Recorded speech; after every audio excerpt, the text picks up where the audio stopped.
Hello everybody, Mist Bandit here to celebrate either the upcoming release of RE Requiem or the release of RE Requiem, depending on when I actually finish this video. Anyways, to celebrate this momentous occasion, I thought I'd make a video covering some fun facts about some of our favourite Resident Evil games. So, sit back, relax and grab a snack as we take a look at the franchise that's been making people shit themselves since 1996.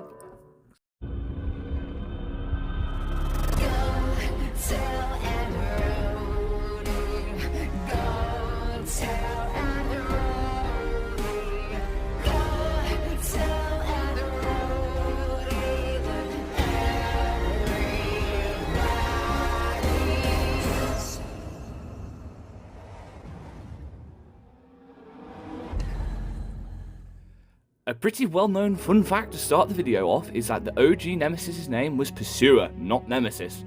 The name Nemesis wasn't officially confirmed until Resident Evil 3 Remake in 2020. If you're sitting there and wondering why the OG Resident Evil 3 is called Nemesis, then good question, because I really don't know. And in the Japanese release it was called Biohazard Last Escape.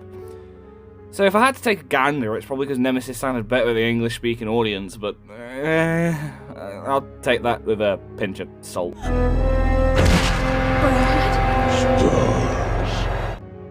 Yes, you read that right.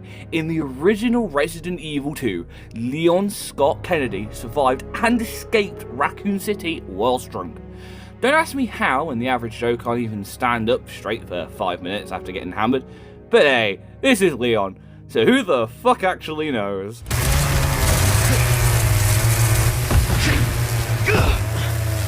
On the topic of our favourite ladies man from Resident Evil 2, Leon originally had a girlfriend. Or, well, ex-girlfriend, as he broke up with her prior to the start of the game due to Leon's insistence on joining the RPD. Boy, I bet he regretted that decision. Oh wait. I'm not just gonna leave you here. What if you're attacked? What if you need help?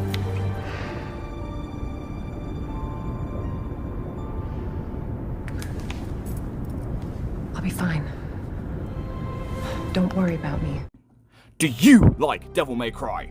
Do you ever lie in bed at night, staring at the ceiling while thinking to yourself, I wonder where my favourite game series came from?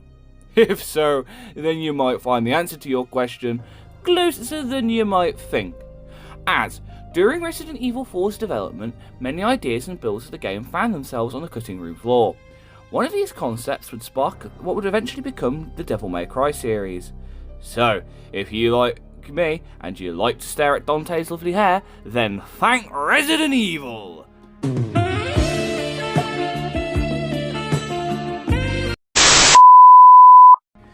Here's a pretty well-known fun fact, but who cares, as in your boss fight with Heisenberg towards the end of Resident Evil Village, Heisenberg, no not the drug lord, makes a reference to Chris Redfield's boxing match with Boulder in the 5th game, and just take a listen. No! Where my lordy? That Boulder punching asshole! But you're first! Do you play through the Ethan Winters duology of Resident Evil games and think, huh, I wish we had more characters from the previous entries in the series in this game? Then, if so, then just know that originally throughout Resident Evil 8, Ethan would have decided to try and say hi to the Grim Reaper, only to be saved by a mysterious masked figure. Ooh. That would later be revealed to be Ada Wong. I don't know why I built that up so much.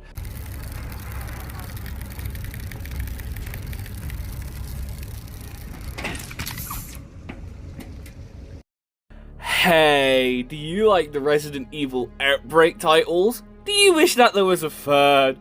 Well, then sleep peacefully at night knowing that you could have had an Outbreak File 3! As it seems at some point there was a third entry in development, but it was unfortunately axed after the poor performance of the second game. However, there are some leftovers that shows that William Birkin was going to make an appearance in this entry. We would have also had a scenario in the Raccoon City docks, a place we're actually yet to visit in a Resident Evil game. Yesterday, just before dawn, the Pentagon announced that radioactive waste has been leaked throughout Raccoon City. Whilst playing through Resident Evil 2, you might have noticed that for some odd reason, the weapons are all across the police station, instead of just being in the, weapons room. which must have made you think, this game isn't very realistic. I mean, what kind of police station is this disorganized? Just ignore the fact that there's zombies everywhere and there's a big dude in a trench coat chasing me down. No, I draw the line at the shotgun being in the middle of the foyer. That does make no sense. Well, if you thought this, then first off, Go Touch Some Grass is a fucking game. Second off, it's not that deep. Thirdly, it's because with the T-Virus infecting Chief Brian Irons, supposedly, he went a bit mad, leading him to order all the weapons to be scattered across the RPD station.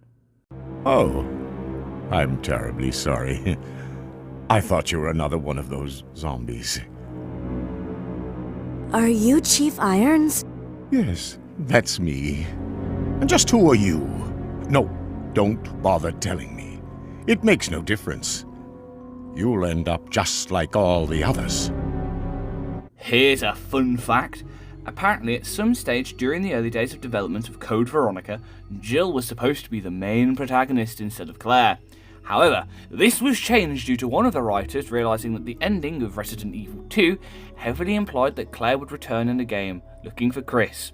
Not to mention the fact Jill literally just had a game starring her and would probably want a breather considering she just escaped getting fucking bombed.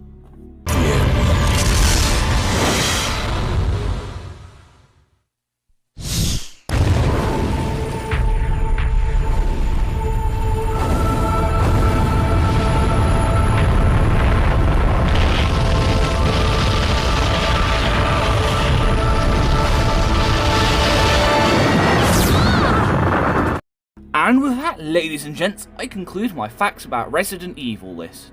I hope you all enjoyed, and if you did, please like and subscribe, or else this Dylan will cry in a corner.